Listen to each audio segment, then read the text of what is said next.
Perfect.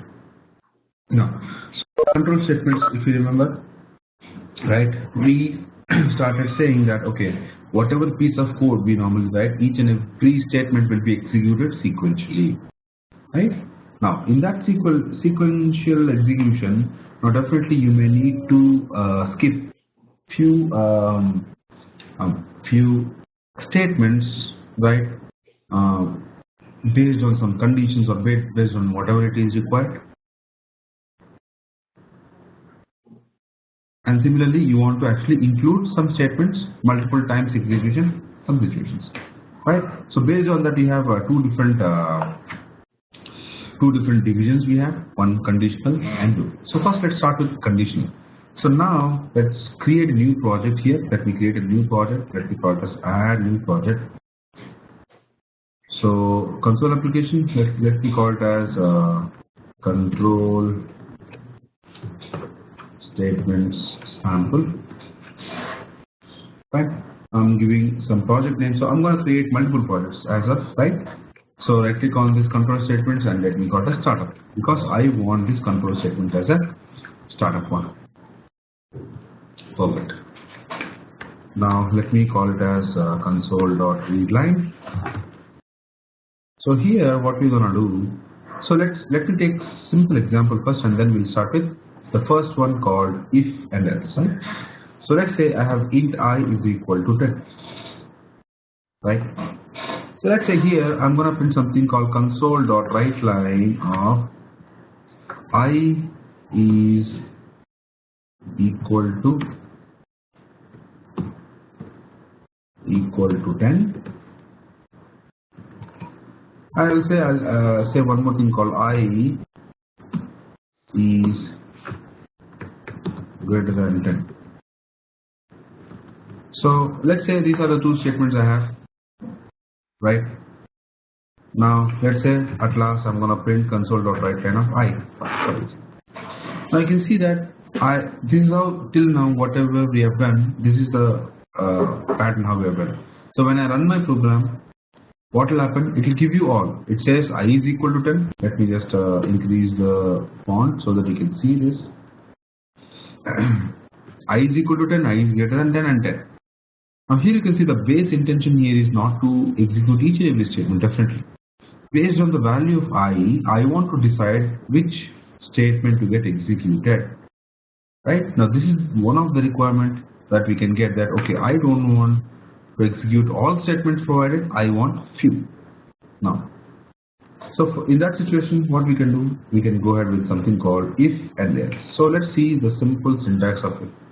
So if is a keyword you have in .NET, open and close bracket, and this slot is to provide condition or conditions, right? It can be one condition or so let's say here I'm gonna say I double equal to 10.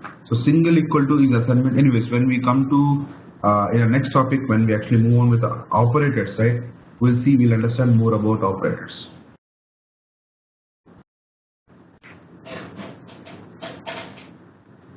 Your single equal to is assigning and double equal to is checking whether I value is 10 or not. If so, open bracket and close bracket. Now this is a simple syntax of a if. If this condition is true, okay, then execute this block. What if this condition is false? Then you have extended block of if called else. Else, open bracket and close bracket, simple. Now this is a complete syntax of your or the level 1 syntax of your if and else. So here you can see if I is equal to 10, then let's say I'm gonna paste this, cut and paste here. Okay, if this condition is true, then only get into this block and say I is equal. Else, whatever you want to do it in else part. If it is not equal to 10, then I don't bother whatever you print in else, simple. Now here itself we can see, right, we have two statements, two main statements, two value statements here, but these two statements will never ever get executed same time. Either of them will get executed, either this one or this one, simple. Right? This is based on a conditional setting. So now when I run this, you will see it says I equal to 10, simple, right? And let's say if I change the value, let's say I'll change the value to 120 and run it, right? You may see I is greater than 10. There can be a situation that I'm actually giving I value as 5, for example. But in else statement, whatever we are actually providing may go wrong, right? There can be multiple conditions that I have to check and print. Now here it says I is greater than 10, where I value is 5. In this situation, right, we have one more extended feature of if called, we can have multiple else with conditions, which means I can add one more else. Else if I is greater than 10, open bracket and close bracket, simple. So here what I can do, I can cut and paste it here. So here what I'll do, I'll say I is invalid, let's say, for example. Okay, so now how execution happens, first it will come here. Okay, if I is equal to 10, is it? No. Immediately go to the else if. Greater than 10, is it? No, you can see 5. Even this is wrong. Now immediately go to the final else. See, one if can have multiple else with if I said. So which means I can write one more else if I is less than 10. Open and close bracket. Right? So here I can print something called I is less than. Simple. So how many conditions I have? First, second, and third. Which means one if can have, listen to this statement very carefully guys, one if statements can have multiple else with if, else if, else if, else if, but if can have only one else without any conditions. I cannot write else again, I cannot write else again, else, open and close bracket, no. Now this type of else is not valid, but else with different conditions, yes it is valid. That's a concept here. Now you can see it will go here. Let me just put a breakpoint if you want. I can show you. Right click, click on start. You can see here, right? Let's say F10. Oh, sorry. F10 here. It will go back. Right click on. Now I value is 5. Now you can see when I mouse on it, it says false. So immediately it will go to next if. Is I greater than 10? No, it is false. Immediately go to the next.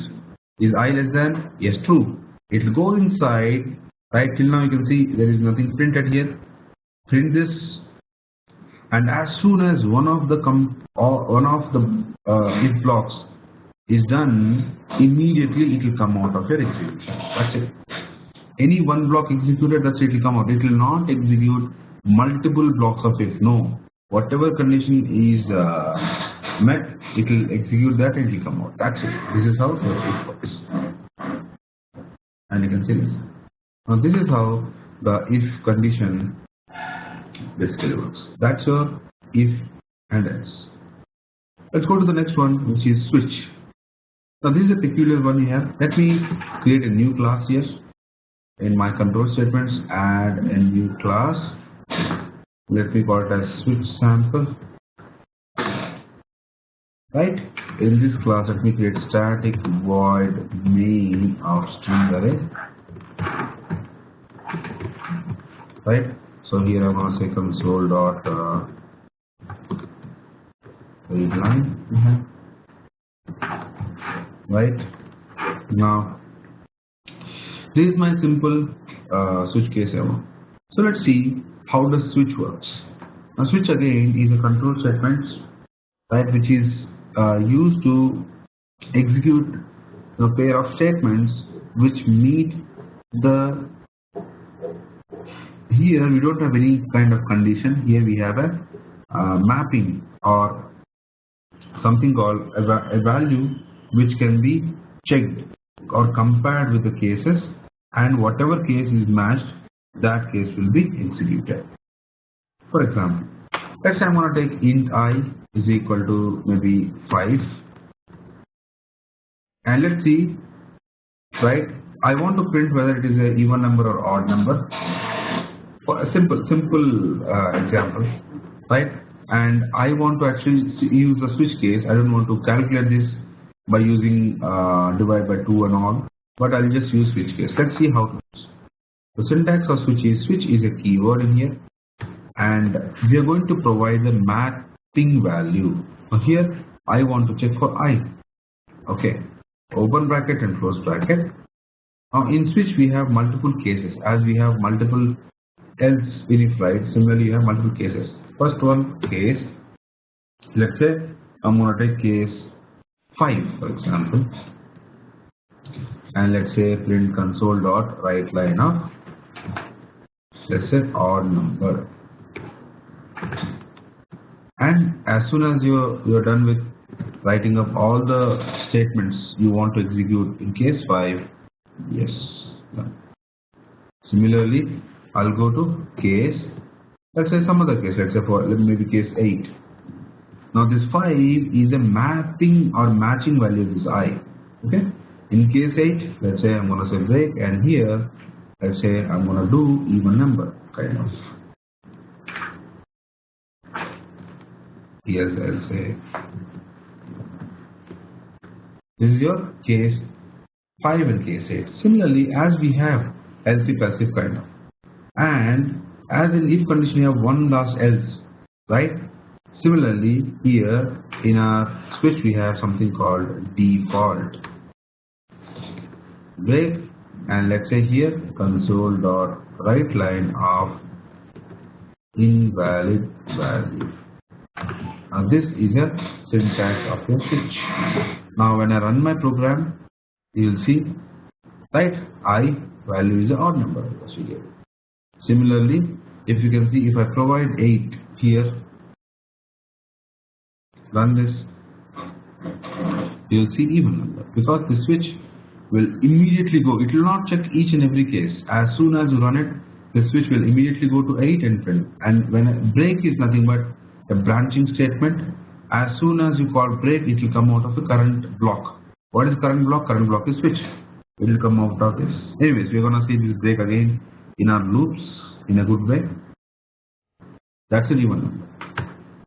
Now as soon as I change my value to something else, let's say I'm gonna say 9, right? Now this 9 is not one of the case in my switch. Simple. It will immediately go to default and say invalid value. So tomorrow, let's say if you want to add 9 also to odd number, so what to do? We know that this situation, now it's not just a printing of odd number. Maybe in my case, this case, I can have 100 lines of 100 statements to execute. But let's say for 2 different cases, 5 and 9, I want to execute same set of statements. Then what to do? Then we don't have to create complete new case. Here itself we can just say, you can define multiple cases here itself. Case 9, let's say case 3, simple. Define multiple cases before you start writing any code base, any statement and break. Before the break and code base, if you can write this, this is how we normally handle multi-select statements. Similarly, here I can say case 10 or case 2 and so on. This will again will actually get executed for multiple cases, right? So I can just give, let's say 2 here and run. Now it will immediately go to, because these cases are registered with switch.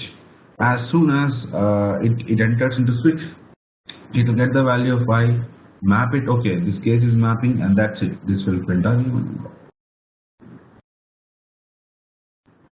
This is how the mapping is done. This is something which is called as a switch statement, right? Now that's your condition statements, where we have seen that okay, some few things will actually work. Statements, you can see there are 3 statements you have, but 3 statements will never ever get executed at one shot. Based on the case you are providing, it will. Similar to your, this is your control statement, or basically more specifically conditional statement we have, right? Now let's go to the next set of statements called looping statements. With the name itself, you can understand looping is nothing but sometimes, let's say, you may need to actually use, you may want to use the statement or statements kind of, right, for multiple.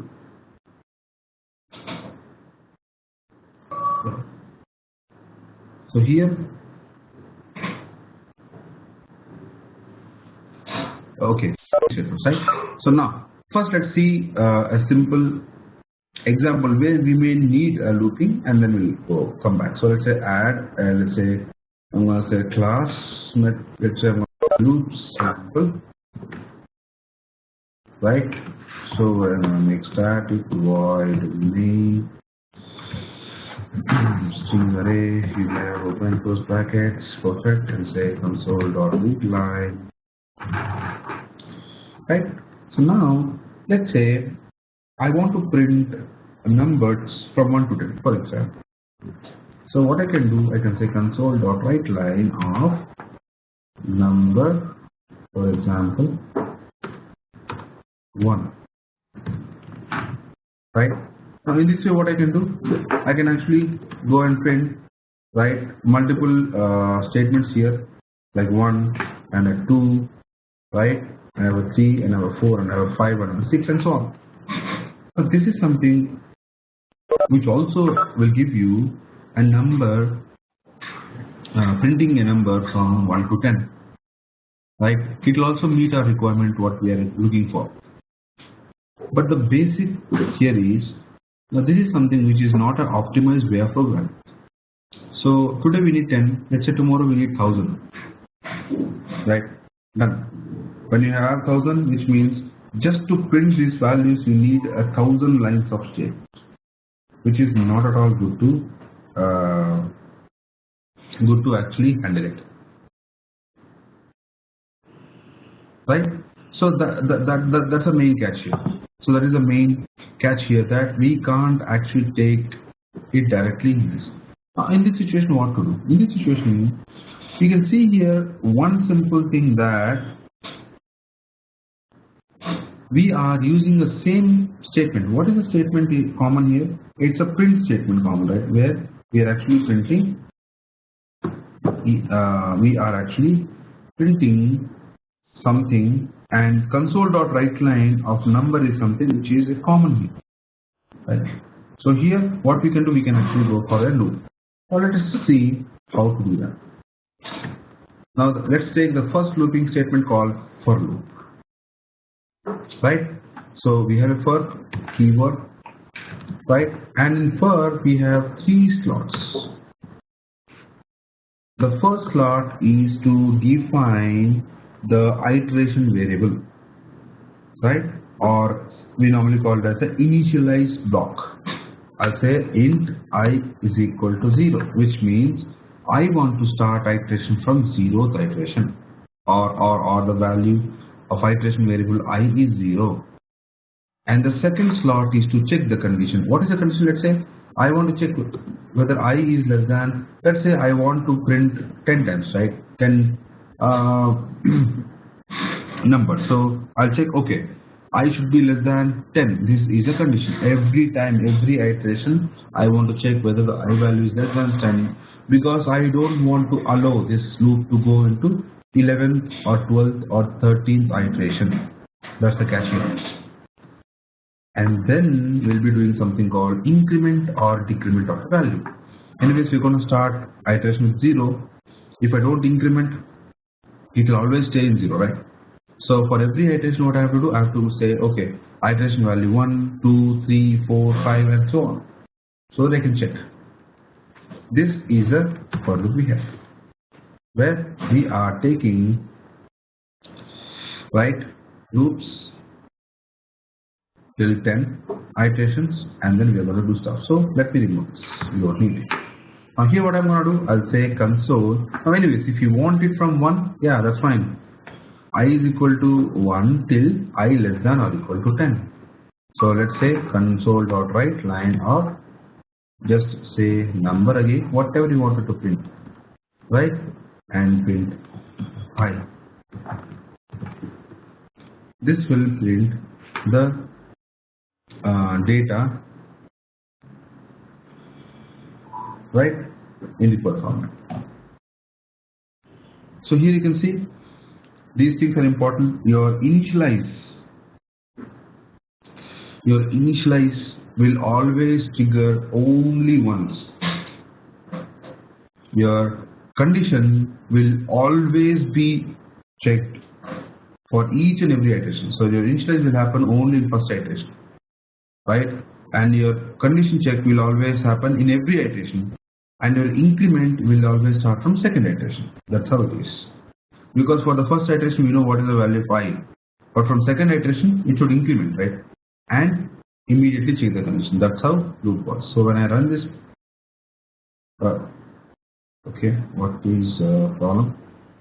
Okay, do we have anywhere else this loop? Oh, okay, sorry. I'll just remove this from switch, and let's run this.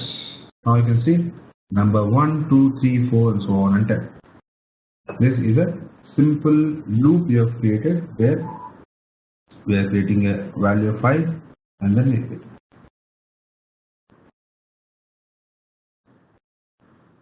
Fine. So this is how we normally take the for loop with iterations. Right? Now let's take one simple example of for here, right? Before taking example of for, right, so that we can understand the for each loop, advanced loop, let's understand the same stuff in while loop. So let's say I'm going to give console.writeLine of, I'll say, while loop. Now this is just to print. Okay.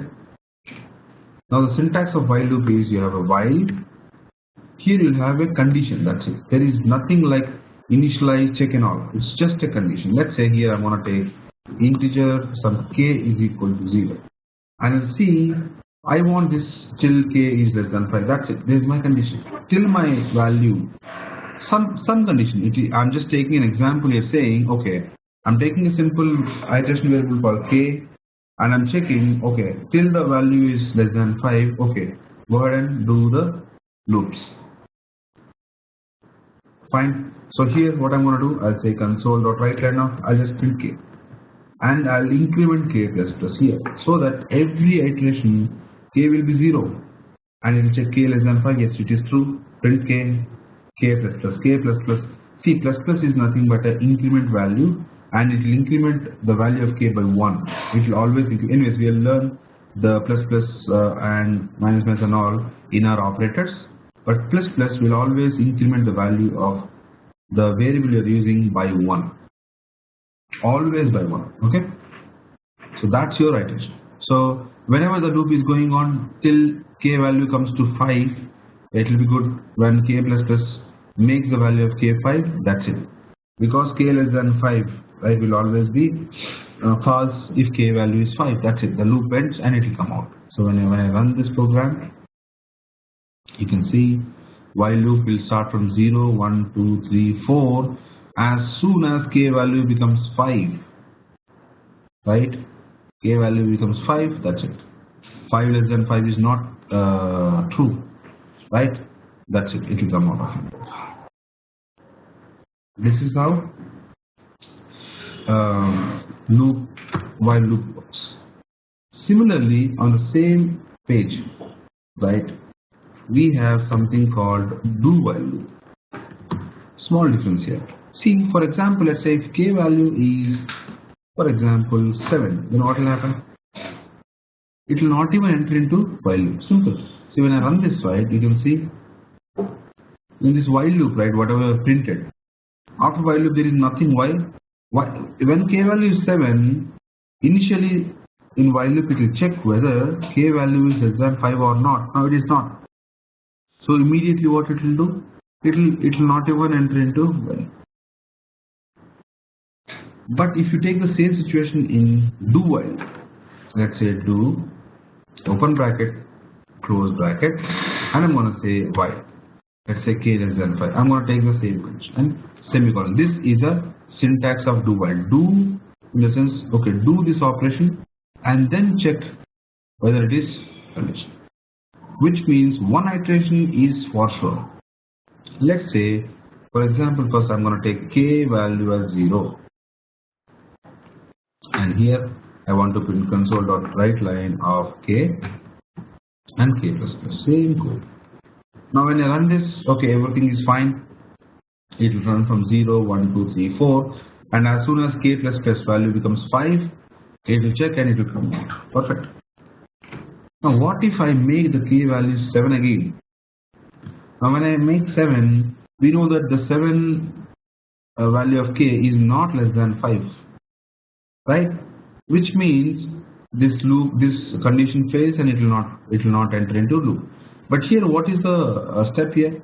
First, it will execute one step and then it will check. Which means even if it is 7 or 10 or 20 or 1000, doesn't matter.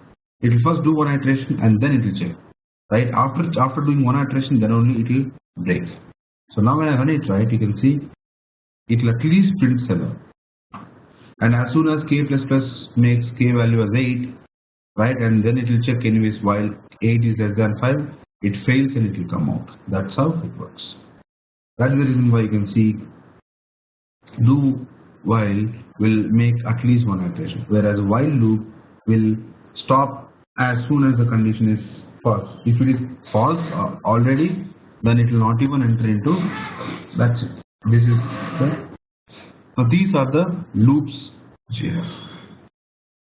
Now coming back to for loop again, right? Here, let us see for each loop funda, right? Now here, let's say let's take an example of integer array. Integer array, let's say a is equal to, I can take some numbers, right? Let's say I'm going to say 10, 20, 30, 40, 50, for example. So the array size will automatically become 5, right? Now in our arrays, okay, there is already a here. Okay, anyways, I'll take it as ARR, some variable, man, that's not a problem, right?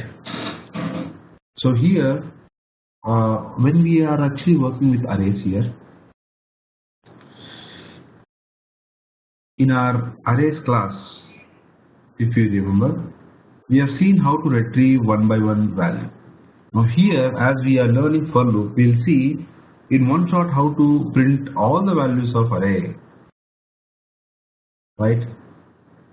Now we know that in arrays, each and every value is arranged in an index form, right? So ARR, we know that ARR of 0 is 10, ARR of 1 is 20, and so on.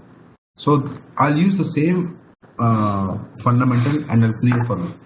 See, from here, right, whatever code we are going to create, we have a quick shortcut in Visual Studio, great tool to actually get the snippet of code. Snippet of code is nothing but you don't have to remember all the syntax and everything. Just do Control KS. Control KS will give you all the code snippets. Let's say I want for loop, right? Type in for, and you can see it will automatically give you the quick syntax of it, and you can change whatever things you want. Simple, right? You can see it will auto generate my code snippet, and here where I'm size 0 and length is less than, he gave variable, remove it, and what length I want, I know that this size is 5. I don't want to hard code, but what I'll do, I'll use the array here. What is array? ARR dot, I have the property called length, right? Now this is my array, and inside this array there is a variable or a property called length, and this length will give me number of elements I have. Simple. So it is taking from 0 till length. So what I'm going to do, I'll print console.writeLine of what is array? ARR of, so we know that inside this square braces I have to mention my index. Instead of index, I can mention directly a variable called I, because I is starting from 0 and it goes through till, let's say, index 4. So let me run this. You can see for each loop 10, 20, 30, 40, 50. Now here, now we haven't even started for each loop anyways. What we are doing, we have an array and we are going into the index level and getting the data. This is how we can actually get if we are using a regular for. But we have one loop called for each loop specially designed for these type of arrays or collections, right? Where I don't want to go index wise and get the length and all. Instead, what I can do, I can directly go for something called for each, right? So here for each, when I say for each, we have a keyword called for each. Now what is the type of data I have? Integer, right? So for each integer, let's say I'm gonna call it as some h in ARR. This is a syntax of for each. What I'm doing, for each loop doesn't even require what index, and no, it doesn't need. What for each will do, it will create a variable and it will point to the first value. And as iteration goes, it will automatically change the point to 10, to 20, to 30, to 40 and 50. And as soon as values are done, it will automatically skip. That's how it works. That's why here you can understand simply for each integer in ARR. For each, in the sense, each value in the integer, each value of a type integer in ARR. That's a catch here. So now what I have to do, I just have to print the just h. I don't want to go with any index or anything. When you just print h, that's it. It will give you, right, the same output 10, 20, 30, 40, 50. These are the values which you have, and as soon as it is done, we don't have to remember, okay, this is the array count, and after this array, after this is done, no, we don't have to do all those stuff. It's a simple close we have. That's it.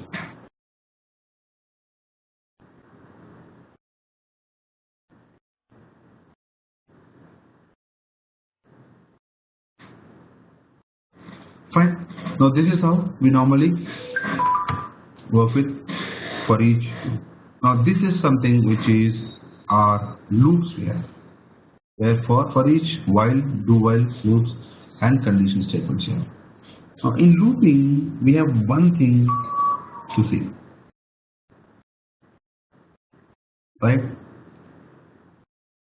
Let's get back and see what exactly it is. See here, let me create a new class and show you.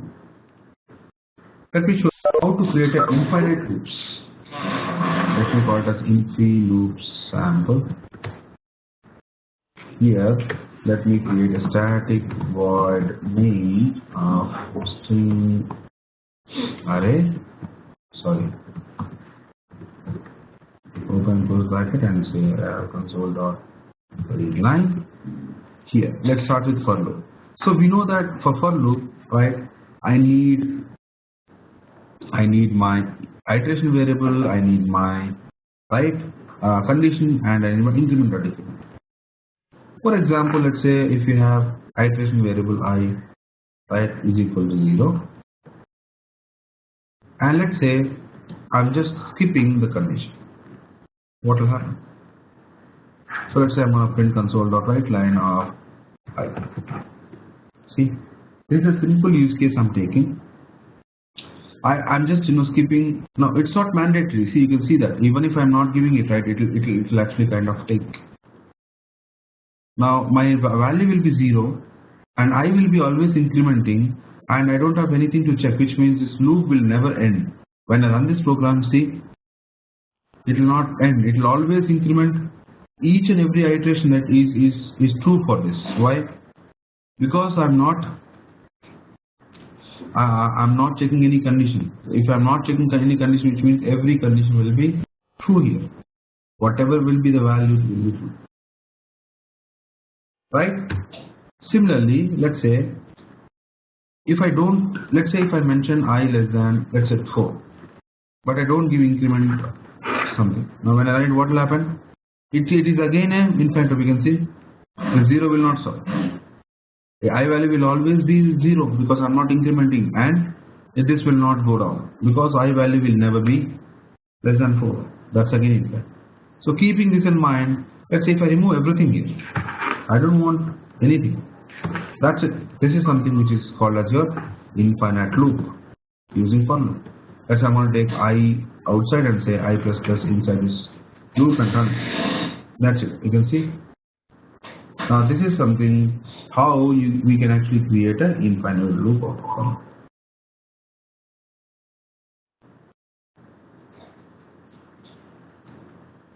Fine. So that's how we normally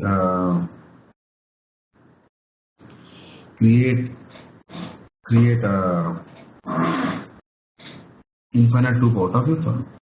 Similarly, similar ways I can do it for while loop also. Let me comment it. So for while, see, it needs a condition, right? It needs a condition which should always be true. So instead of condition, just mention true. That's it. While true, what is true? True will always be true, right? So which means this will never stop again. So let's say if you want to print, let's say I'm gonna print it again, kind of same stuff. Run it. Now this is a infinite loop again. It will never stop. Now you know the do while again. Do while is again same, right? So when you say do and a while and be true again, that's it. So print it, right? And this will again be a infinite. So using for loop, while loop and do while, yes, we can actually go ahead and do all the looping patterns for infinite, generating infinite. These are the conditional and looping statements we have, which altogether we normally call it as a control statement. So you can see that we are actually controlling the set of statements, right, by skipping the execution or by repeating the execution. These are our control statements concept. Any questions till now, guys? So is everything clear?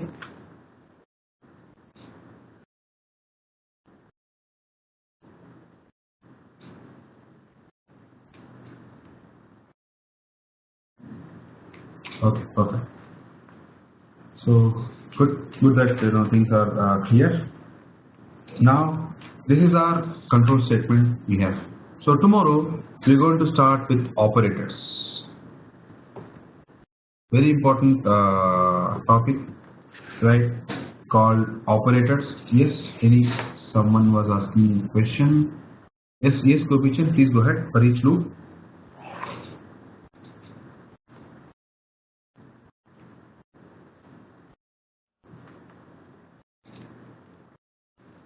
Oh, sure, no issues. Okay, fine. So let's get back here. Let me put a static so that I can then show you. Okay, fine. See, for each loop, right, how it works. So you understood the for loop, right, Gopichan? How it works? Yeah, perfect. Let me do one thing. Let me just debug and show you so that you understand this in the gate. Okay. As soon as I run my program, you can see this array have got 5 values: 0, 1, 2, 3, 4, right? 0th index is 10 and so on. Now in my for each loop, I'm not worried about the index. I'm more worried about the values at each position. That's it. Now here what we are doing for each h, which means for each value in this array.